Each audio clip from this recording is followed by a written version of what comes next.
the Bucks rallied without him in the game. They were able to come back and win too. So what changes with Giannis back on the floor for the Bucks? I think you continue to attack and have a level of confidence that your superstar is back out on the floor.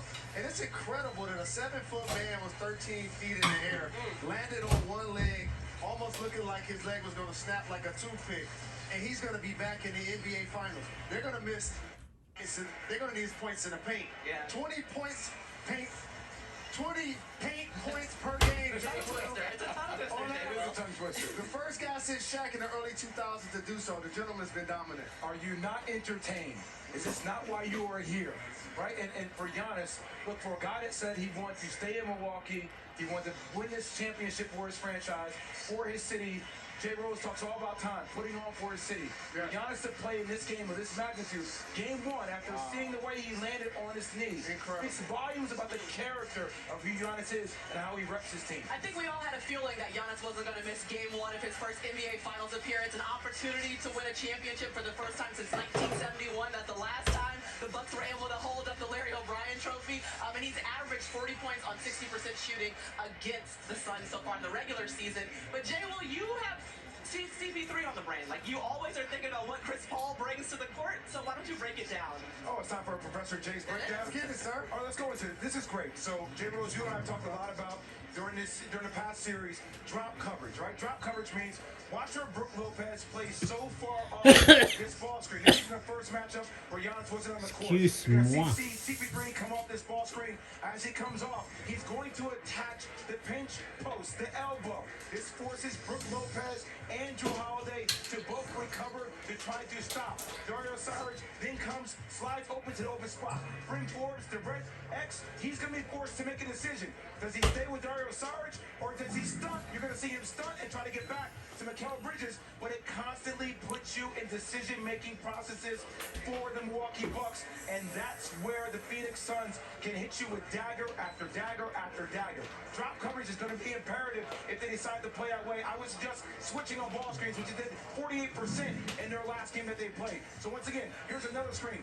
You're going to see a little side screen, a little flare by Devin Booker. You're going to look for a deep book to come off. There's nothing there. Daryl Sarge right into another screen. CP3 so good at this, Jay Rose. Yes, he is. Snaking off the screen. What does a snake mean? It's his outside, then come back inside, attack the elbow.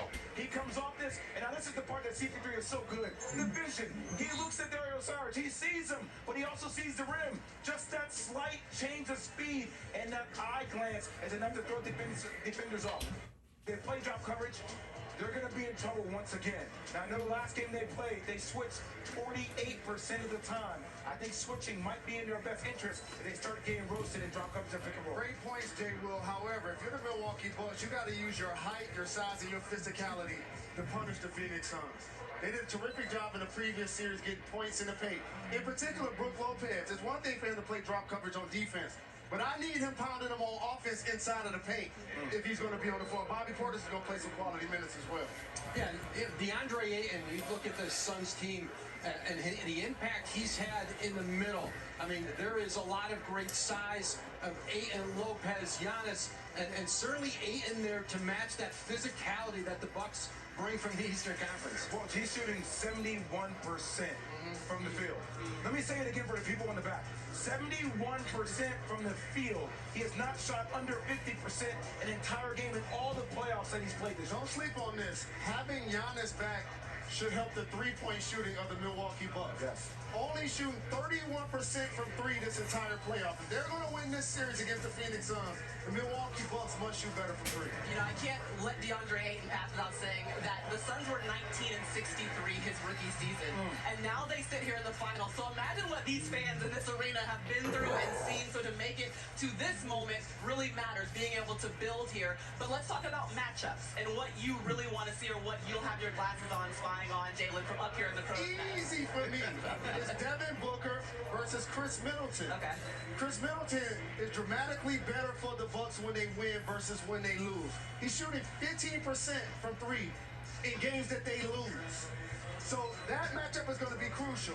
Devin Booker played with a broken nose. Will he wear a mask? Won't he wear a mask?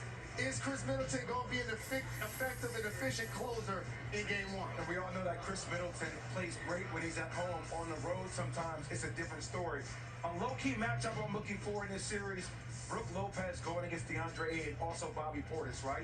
Brook Lopez is an underrated defender, good at shot blocking, good at knocking down threes. DeAndre Ayton will get tested defensively, and I think DeAndre Ayton staying out of foul trouble will be imperative for the Suns. And it was great to see also Bobby Portis kind of stepping up. Remember, he had to start when Giannis was out, and during those games, he was able to average 14 points on 65% shooting. So that's good news for the Bucks. Maybe building a little bit more depth when you lost Giannis, and guess what? Giannis is back, and he's a go for Game 1 of the 2021 NBA Finals. So we're ticking a little bit closer to tip-off. Obviously, Suns fans are making their way into Phoenix Suns Arena, and they all want to see this one guy, CP3, because no one has started in more playoff games without a finals appearance than Chris Paul. That ends tonight, but what would a championship mean for CP3? NBA